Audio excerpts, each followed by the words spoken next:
guys, so today we're gonna talk about the effects of social media on every relationship expectations. As we all know, people nowadays tend to make the relationship more public and not private. More people love the attention they get on social media about making the relationship public. It's like they're seeking public validation so that the relationship can be flex. Although social media may not be as bad as it seems, but if you purely base your relationship on it, it may go crashing down and never going back. However, people nowadays tend to put pressure on their partner because they do not experience what they see on social media. And that's how the relationship becomes toxic. So here we are in the group 2 about to tell you the definition, factors, problems, and solutions and advices about this topic. So without further ado, let us have on our topic. Social media can affect all the types of relationships in both positive and negative ways. People can use social media to stay connected to long-distance friends and family members or improve communication with their partners, children, and healthcare professionals. In contrast, social media use can lead to less quality in-person time spent with loved ones and relationship dissatisfaction. These drawbacks may be related to pre-existing relationships, issues, or psychological conditions. Social media has allowed us to be more aware and engaged in the lives of those we care about, including our partners. We can more readily communicate with them and we can use their daily happenings and feel more connected. However, social media can impact mental health and relationships by making people feel upset with what they see or what a partner chooses to share. Social media has also made it possible for us to share our relationships with the world. This can be positive or negative. So, sharing too much on social media can lessen intimacy in a relationship, and sharing too little can cause others to question the authenticity of it. Finding a healthy balance between sharing too much and not sharing enough is important for a healthy relationship. Social media may also negatively impact relationships. When you start comparing yourself to others, even your friends, solely based on their social media accounts, Moore claims that the social media can have a negative impact on relationships. For instance, some people might retreat from friendships because they feel insecure, because they worry that their lives are not as good as those of their friends. A portion of the reason why increased social media use has been linked to depressed symptoms is because of how it affects isolation and self-esteem.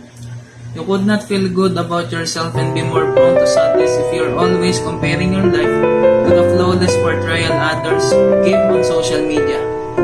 Posting about some relationship on social media might cause self-esteem problems, but not all of them. If something is not posted on social media, people could feel excluded or assume they're not as important. More words. Relationship can suffer as a result of cyberbullying, which 23% of teenagers says they have experienced. This is true.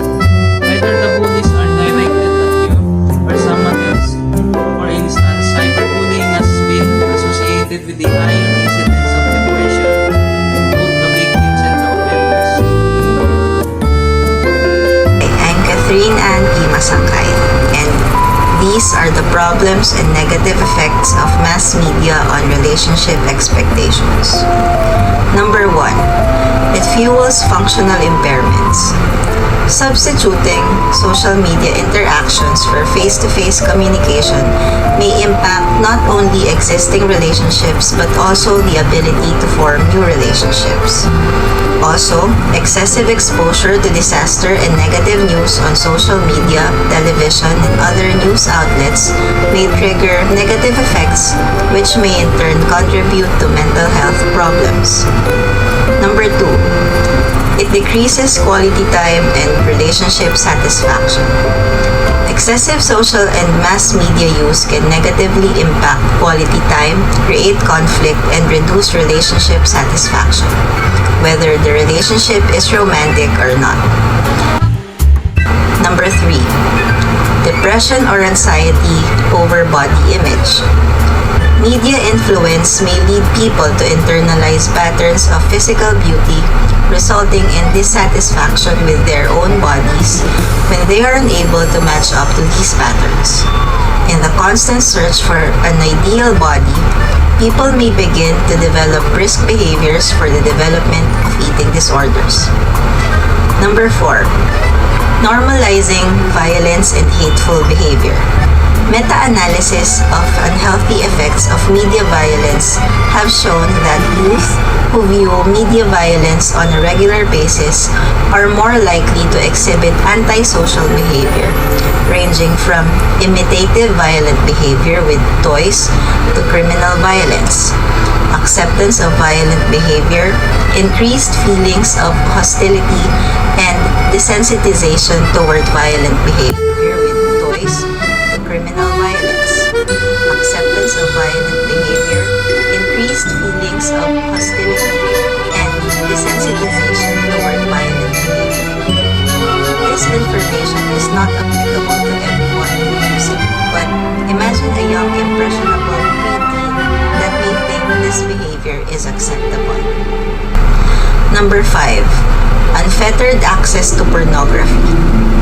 Exposure to pornography vitiates the learning habits of children and hinders their mental growth. Images which imprinted on the mind of a child at an early age often reflect on her actions, and this negative exposure propels a child to act out sexually against other kids. Also, pornography through internet or print media affects men's sexual stamina. Academics and some researchers suggest that pornography can turn you off from real sex and stop you from completing basic mental tasks. Number 6. Increased risk of obesity from inactivity. Improper health behaviors often prevail in the whole family. Obesity is observed in both parents and children. However, in the case of children and adolescents, it grows exponentially. Children aged 2 to 14 spend an average of 2.4 hours a day in front of a TV screen or a computer monitor, also on cell phones and other handheld gadgets. People are no longer interested in outdoor activities. Young people spend a lot of time in front of their computers, playing games and browsing the internet. But this does not involve physical effort, hence, there is no energy loss. Number 7. It provides an avenue for infidelity-related behaviors. Social media provides one route to behaviors that may be potentially harmful to romantic relationships, such as communicating with alternative partners, which can oftentimes create relationship conflict, breakups, or divorce. There is also some evidence that technology usage generally can interfere with relationships, potentially causing conflict and lower relationship satisfaction, even among married couples. Thank you. Social media, if used sparingly, is not necessarily bad for relationships. Research has shown social media use can both positively and negatively affect relationships, depending on how it's used. For example, social media can contribute to an unhealthy comparison and unrealistic expectation for what relationships are supposed to be like, and couple may spend more time creating an image of who they are rather than focusing on the relationship itself. Social media use has also been linked to poor body image and depression, which can negatively affect relationship. My best advice about the effect of media on relationship expectation. For me, this is a big test in a relationship. because the suspicious of your partner comes in. If he talks to someone else and many others, but it depends on you and your girlfriend how you handle your relationship has nothing to do with social media. That's just up to the person. But you think differently even with a simple update, you will understand. For me, there is a good side and a bad side. On the bad side, that's where jealousy and suspicious come in, which starts fighting and you lose time with each other. On the good side, this is where you update your relationship. You know where he is when your friend visits you, and many others. So my best advice is to trust your partner. My name is Muriel Nisser and I'm gonna present some advices to follow. Time is really important. Try to manage your time and it's good when we only use it for meaningful things inside the media. Be more understandable. Find the purpose to your screen time so it won't be difficult for you to run your time. Be observant of your behavior. Don't be too dependent on using. Be responsible. You must know how to accept the risk that the media may cause. Focus on the things that will help you. Logging time spent on social media can be eye-opening, then discuss what you see together. Learn accountability and focus on your responsibility. And lastly, consider setting time limits. So to summarize our presentation, social media got a wide effect or influence in every relationship nowadays. Especially people tend to be more touched in technologies and mass media, like the social media like Facebook, Twitter, Instagram, Telegram, and many more. As social media is a great way or a great help to every relationship for them to communicate and also express their love for each other, especially for those people who are in a long distance relationship. However, if you purely base your relationship on what you have seen on social media, that's when the problem began, and then that's where the toxicity in every relationship occurs. Why? Because you expect your partner to do the same thing as what you have seen on social media, without even realizing that your partner have different way of showing his or her love to you. And that's where you miss the little things, the efforts they do to you because you are purely blinded about what you have seen on social media, always saying, sana all. You know it's kind of hard for your partner to see that or hear that because they gonna feel that they aren't enough for you, that they are not doing the best they can for you. So that's all. I hope you learned and enjoy listening to our